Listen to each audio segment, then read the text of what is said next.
Hey guys, Russ here from Wilson Land Cattle Company. Today we are taking a look at something here. It's kind of intriguing to me. So we're going to take a look and see what the heck happened here. I got my buggy parked on it, but right here's a graze line. Okay, sorry about on this side of the graze line, there's a whole bunch of horsenettle. On that side of the graze line, there's not very many horsenettle. There is a few, but not like it is on this side.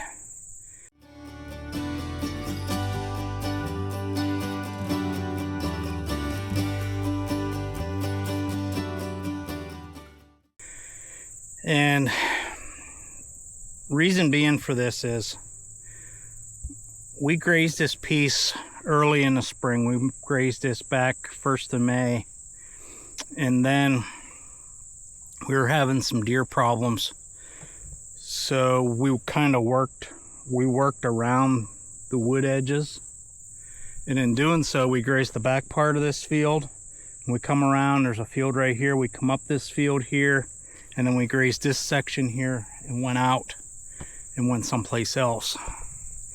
And that would have been back, in July sometime, is whenever we did that. So whenever we did that, what we did is release the canopy to allow the horse nettles to really come in here. And over here there's a few. I mean, right here's one. Here's one. There's hemp dog bane here. We do have them in this one here. But whenever we come around in July, we didn't graze this piece. We just left it grow. And doing so, this is what we got. We got horse nettles. So what I'm seeing is we managed to allow these horse nettles to thrive. So horse nettles, I haven't looked it up for sure, but I'm going to say they're a warm season perennial. They grow the best throughout the hot period of the year. They're in the nightshade family. They are mildly toxic. I don't worry about them. The cows eat them, so I'm not too worried about it. But what I wanted to look at is I wanted to look at the soil structure on that side, and then I wanted to compare it with the soil structure on this side, because this side of the graze line was grazed 3 times.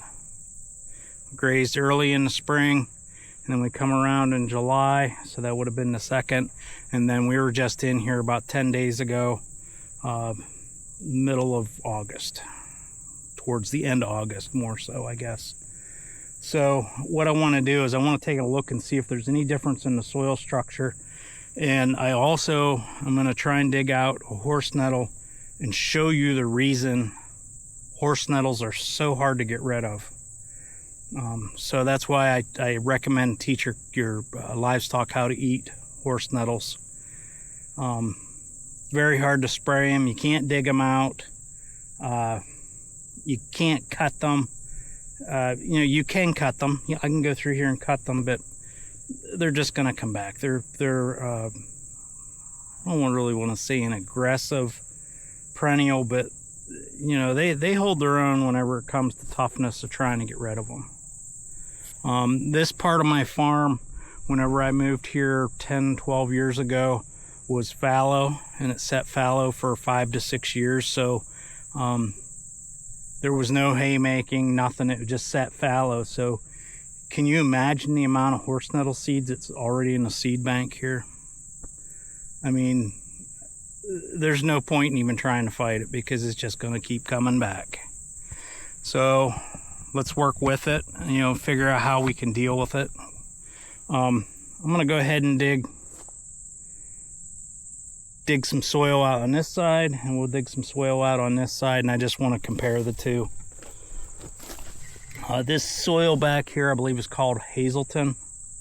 I believe, I'm not positive on that. I believe this is my Hazelton soil, and it's pretty stony. This section here, there's 6 3/4 acres. Back when we were doing heavy tillage, on a 4 bottom plow, it would chew this 6 3/4 inch or 6 3/4 acre field would completely destroy a set of points on that plow. So that just tells you how much sand and rock is in this. Let's go ahead and dig. This side over here had more rest on it than that side over there. So we just had rain, so we have ample amount of rainfall, or ample amount of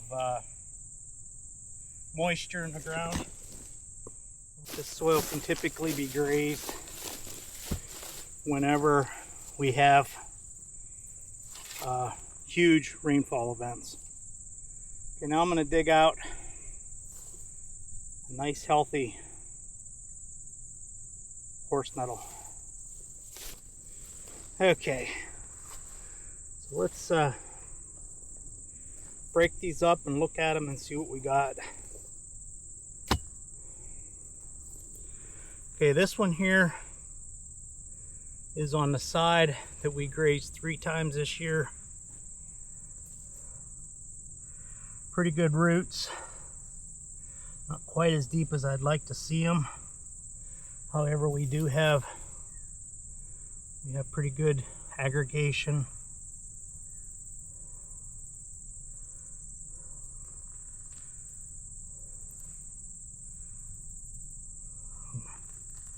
Don't really see any compaction layers. And one thing, that's why. Right here we hit an ant nest. Yeah, that's an ant nest there. So now this side here was over on the side that we grazed twice.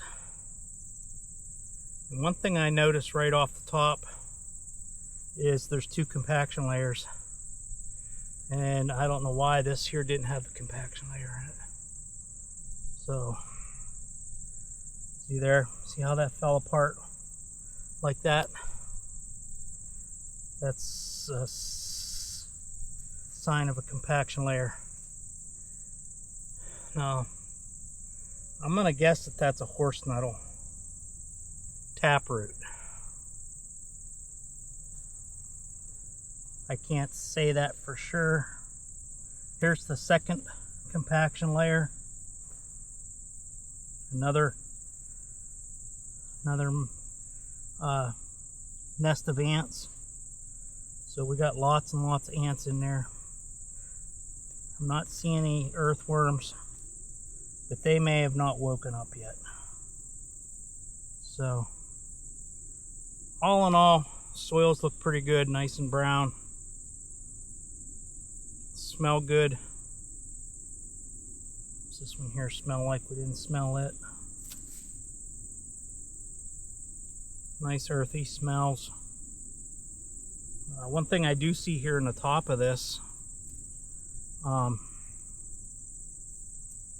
we look at the top of this, lots and lots of cover. But this here is the unique thing. Get you guys over here so you can see the small stuff.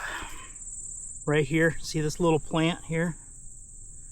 That is a 1-year-old Queen Anne's lace.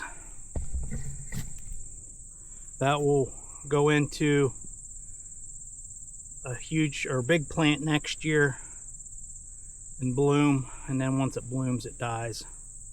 You can see here just that first year's growth got a pretty good taproot on. I didn't check the cover on the top of this side. Pretty good cover. Nice little clover plant. All in all, as far as healthy soil is, that's pretty nice. Now let's take a look at this. I want to try and see if I can show you, and I might not have dug down deep enough. You can see here's a compaction layer. However, we do have pretty good aggregation.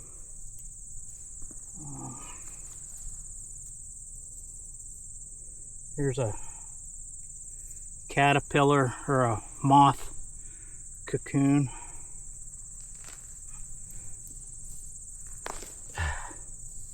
That's what we want. Wow, look at that. Look at that. See all that aggregation, and look how much organic material we have on that. And the roots. There's a grub. Wow. That's nice. Really nice. High in organic material.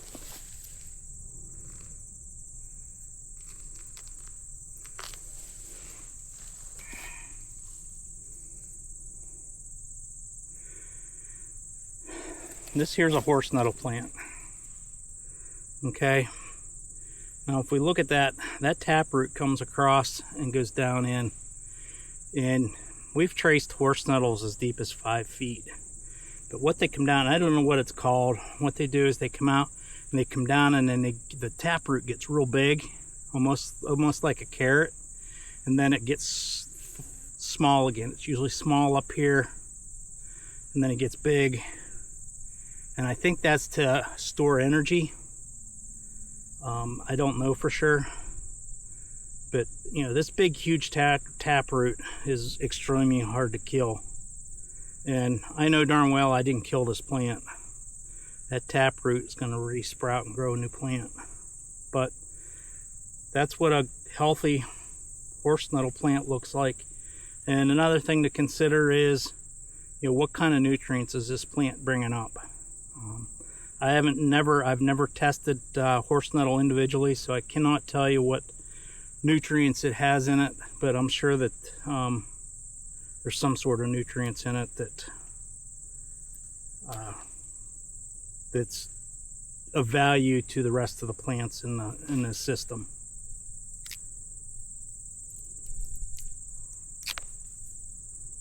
Very fibrous. Smells bitter. You can see where it's storing energy here in this taproot. So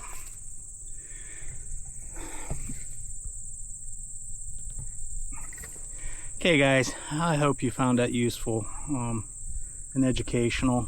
Sometimes we just don't know everything that's going on, but this is how we learn, as we get hands on, boots in the ground, and check things over.